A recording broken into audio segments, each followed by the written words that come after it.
හරි ඔන්න බලන්න මෙන්න මේකෙන් දැනට තේරුම් ගන්න සංඛ්‍යාවක් තියෙනවා මොකක් හරි ඒ සංඛ්‍යාව 1ත් 9ත් අතර තිබ්බනම් එයාගේ ලඝු පූර්ණාංශය බිඳුව 10ත් 99ත් අතර ආවොත් ලඝු පූර්ණාංශය 1යි සංඛ්‍යාව 100ත් 999ත් අතර තියෙනවා නම් ලඝු පූර්ණාංශය 2යි 1000ත් 9999ත් අතර තියෙනවා නම් ලඝු පූර්ණාංශය 3යි ඔය කියන්නේ දැනට රෆ් අයිඩියා එකක් තියාගන්න ලඝු පූර්ණාංශය කියලා කියන්නේ මොකක් හරි සංඛ්‍යාවක් විද්‍යාත්මක අංකණයෙන් ලිව්වම කිසියම් සංඛ්‍යාවක් විද්‍යාත්මක අංකණයෙන් ලිව්වම එයාගේ 10 බලයට පැමිණෙන දර්ශකය 10 බලය සඳහා පැමිණෙන දර්ශකය තමයි මේක. ඒක වෙනම කියලා දෙන්නම්. දැනට ගණන් හදන්න ඕන වෙන්නේ මෙන්න මේ ලඝු පූර්ණාංශය. එක්සැම්පල් එකක් විදියට ලඝු පොත තියනවා නේද ළඟ? ඔව් සර්. හරි. ලඝු පොතෙන් බලන්න ඔනවාට හොයන්න කියනවා ලඝු 7.32 අගය. ලඝු 7.32 අගය හොයන්න කියනවා. එහෙනම් 7 කියන සංඛ්‍යාව 7.32 තියෙන්නේ 1.9යි අතරනේ. 7.32 තියෙන්නේ 1.9යි අතර. එහෙනම් අපි දානවා ලඝු පූර්ණාංශය 0යි කියලා. ලඝු පූර්ණාංශය 0යි කියලා දානවා. ඊළඟට හරවන්න ඕගේ ලඝු පොත.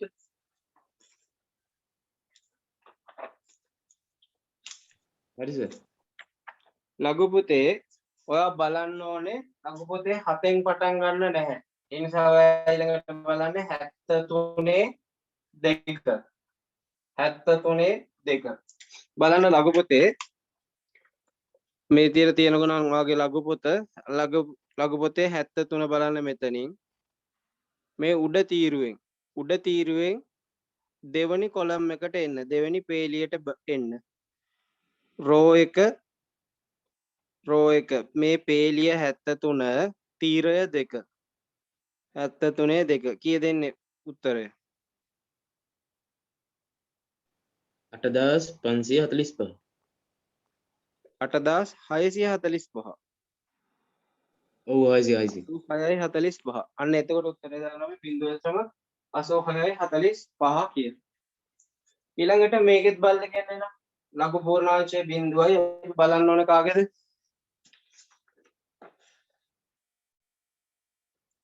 අපි බලන්න ඕන කාගේද? ලඝු පොතෙන් බලන්න ඕනේ 1.9 ලඝු පොතේ නම් අපි බලන්න ඕන කවුද? 10 5 උත්තරේ බලලා කිය. 0.212 කීයද? 0.212 අර නෙමෙයි උත්තරේ. දැන් බලා ගන්න තේරෙනවද ඒක? ඔව් සර්. හරි. ඔන්න පළවෙනි අභ්‍යාසයේ ගණන් ටික හදන්න විශේෂයෙන් ආයෙ කියලා දෙන්න දෙයක් නැහැ. නෝට් එක තියෙනවා ගාව. නෝට් එක උඩින් මම ටච් කරලා දෙන්න. ඔන්න ඊළඟට බලන්න 20යි 2 අභ්‍යාසයේ ගණන් ටිකට ගියොත් 20යි 2 අභ්‍යාසයේ ගණන් ටිකට ගියොත්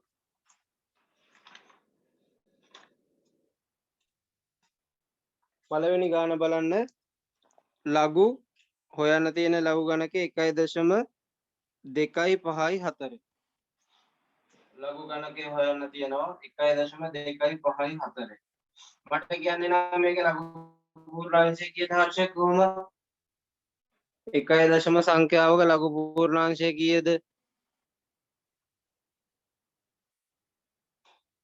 1 දශම සංඛ්‍යාවක ලඝු පූර්ණාංශය 0යිනේ 0යි දශම එහෙනම් ඔය ලඝු පොතෙන් බලන්න ඕනේ කවුදද 25 4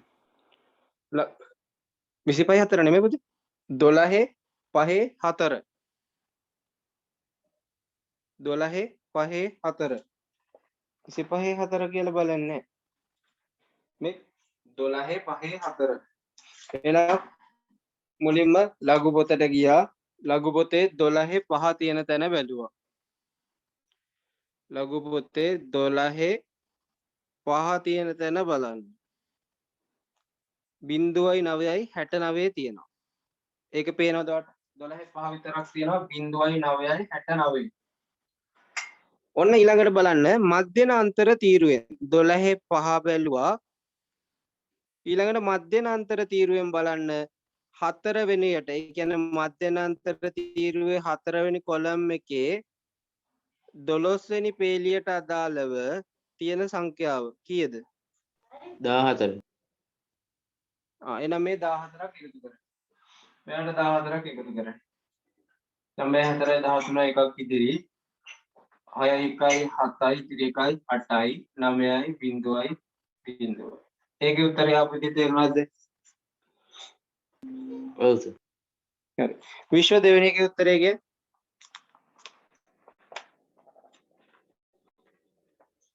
විශ්ව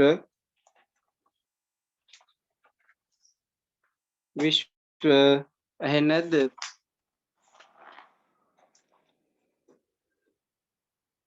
ලඝු 3.754 විශ්ව ඇහෙනවද ඔයාලට?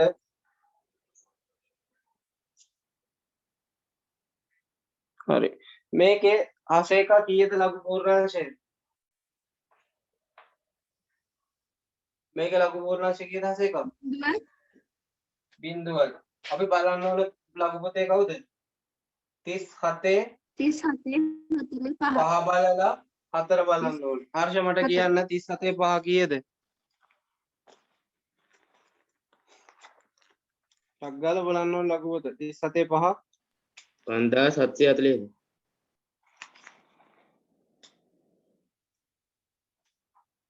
5740 කීයක් එකතු වෙන්න ඕනද? කීයක් එකතු වෙන්න ඕන මධ්‍යන්තර තීරුවේ?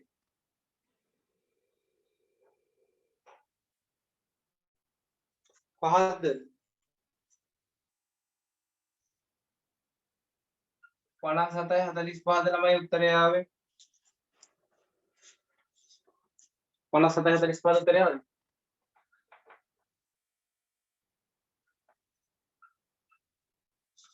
කාව්‍ය හරිද උත්තර?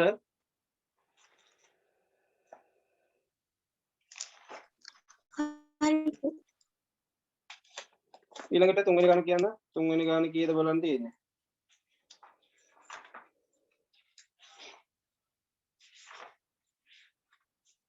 විසිඅටේ 3/7 28 3/7 ලඝු 28 3/7 0.28 3 කීය දෙන්නේ? 28 3 කීය දෙන්නේ?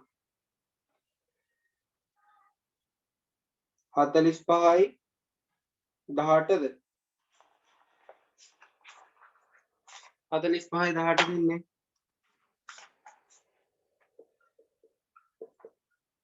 මධ්‍යනාන්තර තීරුවේ 7.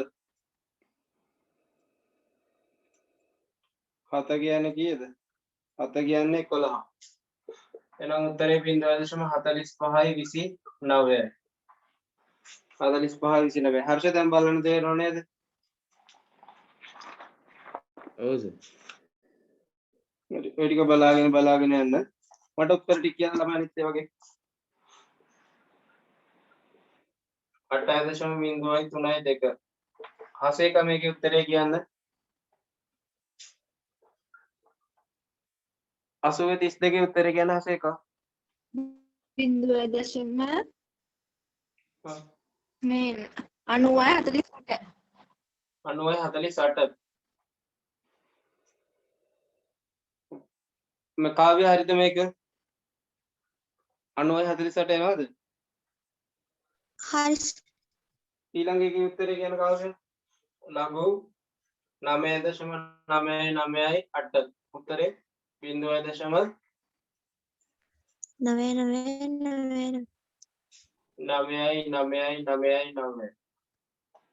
ඊළඟට විශ්ව කියන උත්තරේ ලඝු 7.543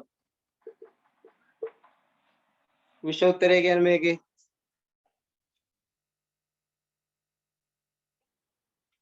විශ්වට ඇහෙන්නේ නැද්ද? විශ්ව මේකේ උත්තරේ කියන්නම 75.43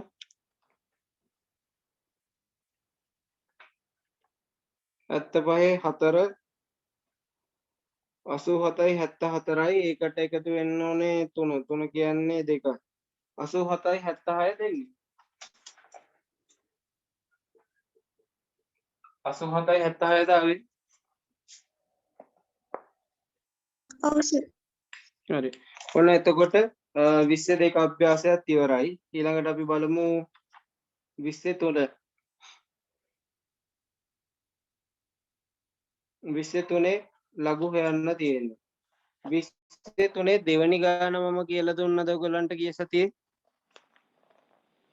23 අභ්‍යාසයේ දෙවෙනි ගාන ගෙදරදී හරි මේ පන්තියේදී හරි කියලා දුන්නද? හදන්න කියලා. හදන්න දෙන්නේ නැති මේ පන්තියේදී කියලා දුන්නද?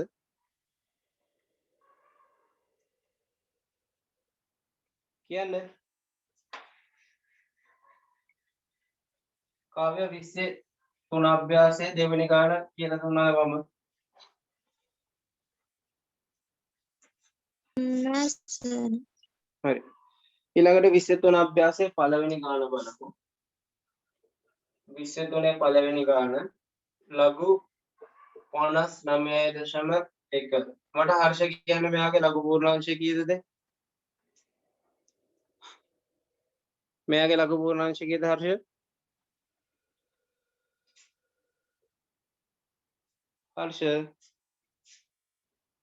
බිඳුවයි සර්. බිඳුවයි මේකේ 59 තියෙන්නේ. බලන්න. එකයි. එකයි දශම බලන්න ඕන අපි පොතේ මොකද්ද? 59 1. 59 1 කීයද එන්නේ? 59 1 77යි බිඳුවයි 9. නෑ නෑ 77යි 16. 77යි 16. ඊළඟට ලඝු 100.2. මට කියන්න හසේක ලඝු පූර්ණාංශය කීයද මේකේ? 2. ඔව් 2යි. එතකොට 2 දශම කීයද එන්නේ අපට? විදුවේ අපි බලන්න ඕනේ 0.2. 10.2. 10.2. 10 බිඳුව කියන්නේ 0.0.0.0නේ. ඒකට එකතු වෙන්න ඕනේ 8ක්. එහෙනම් 0.0.0.8. උත්තර හරියද? ඊළඟට ලඝු 95.41. කාව්‍ය මේකේ ලඝු පූර්ණාංශය කියන්නේ? 1. අපි බලන්න ඕනේ 95 4. 95 4 කීයද එන්නේ? 95 4 97යි 95යි. එකට එකක් එකතු වෙනවා කියන්නේ බිඳුවයි. 97යි 95 දෙන්නේ උත්තරේ. ඊළඟට ලඝු 1412. විශ්වට ඇහෙනවද? විශ්ව ඇහෙනවද? හරි. මට කියන්න එනවා හර්ෂ මේකේ ලඝු පූර්ණාංශය කීයද? 1. මේකේ 1412 3යි. 3යි. බොරු උත්තර දෙන්න එපා. දැන් වබ්වත් කියලා කියලා තියෙන්නේ 14 1 2. 14 1 14යි 92යි. ඒකේ 2 කියන්නේ තව 6ක් එකතු වෙනවා. 14යි 98යි. ඊළඟට ගාන ලඝු 592.1. 592.1. හසේක උත්තරය කියන්නේ?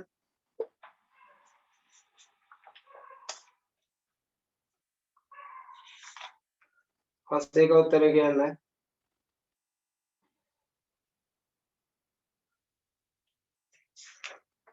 ඇත්ත 7.24 දාරි. කාව්‍ය උත්තරය හරියද? 24. හරි. ඔන්න පළවෙනි ගානට අදාළව ඉවරයි. ඔන්න දෙවෙනි ගාන විශේෂ තැනක් ළමයි. ඔන්න හොඳට අහගන්න දෙවෙනි ගාන. විශ්ව උත්තර නොදී ඉඳලා නිකන් උඩින් කඩාපාත් වුණා වගේ එකපාරට කරකවලා ඇතරියා වගේ ප්‍රශ්න අහන්න එපා.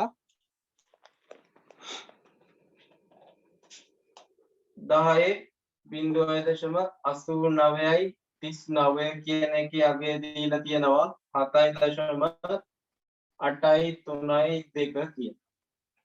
10.89යි 39 කියන බලයේ අගය දීලා තියෙනවා 7.8යි 8යි 3යි 2 කියලා. අපිට ඔහොම තියෙද්දි ගාන හදන්න බෑ. මෙහෙම තියෙද්දි මුකුත්ම කරගන්න බෑ. එහෙනම් අපි බලන්න මුලින්ම මේ දෙන්නටම යොදනවා ලඝු. මොකද කරේ දෙපසටම ලඝු යොදනවා. නැත්තම් ලඝු ඇප්ලයි කරන්න. දෙපසටම ඕනේ ලඝු යොදනවා. ලඝු යොදුවම මොකද වෙන්නේ? 19 වෙනි පාඩමේදී ඉගෙන ගත්තා. ලඝු යොදුවම මොකද වෙන්නේ? මෙන්න මේ දර්ශකය සහ පිළිතුර මාරු වෙනවා. දර්ශකය සහ පිළිතුර මාරු වෙනවා. එහෙනම් ලඝු 10 පාදයට 7.8යි 3යි 2 උත්තරය 0.89යි 39. ලඝු 10 පාදයට 7.8යි 3යි 2 උත්තරය 0.89යි 39. ඔයගොල්ලෝ ලඝු පොතෙන් බැලුවොත් 78යි 3යි 2 මේකයි උත්තරේ. ලඝු පොතෙන් ඕනනම් බලන්න 78යි 3යි 2 කීයද කියලා. ලඝු පොතෙන් බලන්න 78යි 3යි 2 කීයද කියලා. කීයද කාව වෙන්නේ?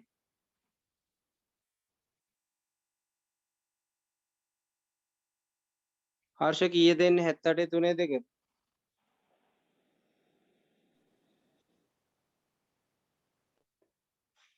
ආ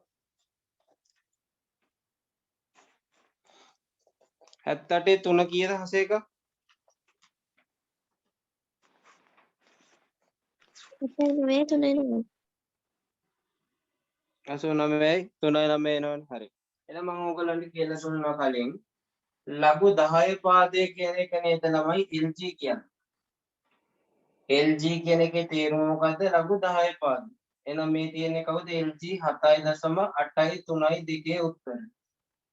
LG 7.8යි 3යි 2 උත්තරය 0.89යි 39. හරි. ඊළඟට අපෙන් අහනවා LG 78.3යි 2. LG 78.3යි 2. එහෙනම් ළමයි මේ වගේ තැනකදී අපිට බලන්න දෙයක් නැහැ. අපි මේක බැලුවා 78යි 3යි 2 බැලුවා. 78යි 3යි 2 කොහොම බැලුවත් ආවේ 89යි 39 කියලා. හැබැයි මෙයාගේ ලඝු පූර්ණාංශය කීයද දැන්? මේ වගේ සංඛ්‍යාවක නම් බිංදුවයි. මේකේ ලඝු පූර්ණාංශය කීයද? කියන්න. මේ වගේ සංඛ්‍යාවක ලඝු පූර්ණාංශය කීයද? 1යි. එහෙනම් 1.0 උත්තරේ ඉන්නේ කීයද? 78යි 3යි 2 ඔයගොල්ලෝ බැලුවානේ. 89යි 39. ඊළඟට LG 78යි 32. LG 78යි 32 කෙලින්ම. මෙයාගේ ලඝු පූර්ණාංශය බලන්න. 18 වැඩි සංඛ්‍යාවක්. එහෙනම් ලඝු පූර්ණාංශය 3යි. 3යි දශම මේක වෙනස් වෙන්නේ නැහැ. 89යි 39. උත්තර හරිද? උත්තර හරිද ඔයගොල්ලන්ගේ? කාව්‍ය හරිද? හරි හසේක හරිද?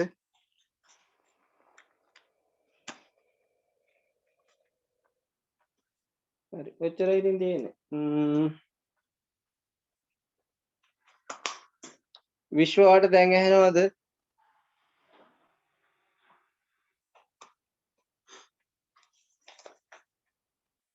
ඊළඟට ඇන්ටිලොග් හොයන විදිය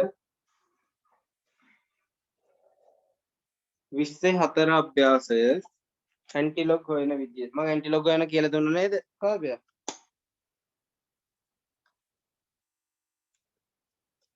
ඇන්ටිලොග් හොයන කියලා දුන්නා නේද? කියලා දුන්නා. හරි. ඔන්න හර්ෂ අහගන්න ඇන්ටිලොග් එක. ඇන්ටිලොග් කියන්නේ ප්‍රතිලඝු ගණක. දැන් අපි පොතෙන් ලඝු හෙව්වනේ. සංඛ්‍යාව දිනනම ලඝු හෙව්වනේ. ඒ වගේම ප්‍රතිලඝු ගණකය කියන්නේ ඒක ලඝු ගණකයේ තියෙන තැන බලලා අදාළ සංඛ්‍යාව හොයන එක. අදාළ සංඛ්‍යාව හොයන එක. ප්‍රතිලඝු ගණකයේ හොයද්දී මෙන්න මේක හොඳට මතක තියෙන්න ඕනේ කියලා දුන්නා. සංඛ්‍යාව ආවේ 0.8. 0.0 මොකක් හරි නම් අපි තියනවා දශම ස්ථාන එකක්. ඒ කියන්නේ මුල සිට දශම ස්ථාන එකක්. මුල සිට මුල ඉඳලා දශම ස්ථාන එකක්. 1.0 කියලා આવුවොත් අපි තියනවා දශම ස්ථාන දෙකක්. මුල ඉඳලා දශම ස්ථාන දෙකක්. 2.0 කියලා આવොත් තියෙනවා දශම ස්ථාන 3ක්. 3.0 කියලා આવොත් අපි තියෙනවා දශම ස්ථාන 4ක්. ඔන්න ඔය ටික ඔළුවට දාගන්න හර්ෂ. හරි. පිළිතුර බලන්නේදී 0.0 කියලා આવොත් දශම ස්ථාන එකක් තියන්න ඕනේ. 1.0 කියලා આવොත් දශම ස්ථාන දෙකක් තියන්න ඕනේ. 2.0 කියලා આવොත් දශම ස්ථාන 3ක්. 3.0 කියලා આવොත් දශම ස්ථාන 4ක් තියන්න ඕනේ.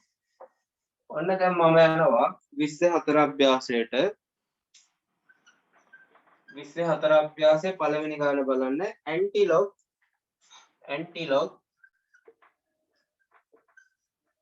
0.7350.